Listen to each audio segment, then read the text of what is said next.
AC season is upon us. I've got a hot tip for you. Or would it be a cool tip? Anyways, let me show you what we're taking a look at here.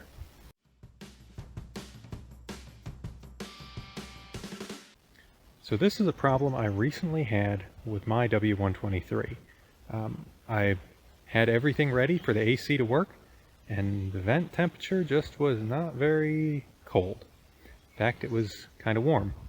And you may have heard of the monovalve here, and some of the weird issues that come about from them.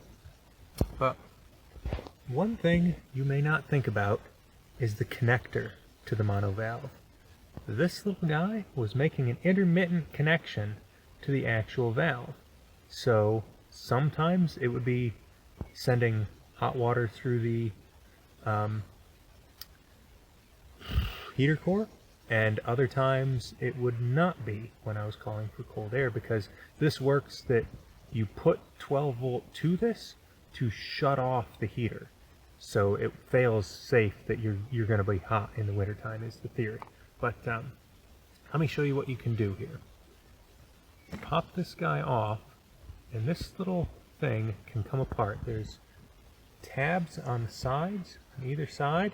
You can just kind of pry them off with your fingers. It's a little bit difficult to show on video without losing the piece. But you can pry that top piece off, set it aside, and pull this piece down off the pins. Now, polarity doesn't really matter with this thing, but essentially you can see this. It's got this little split in it, and over the 30 plus years that our cars have been on the road, things loosen up a little bit.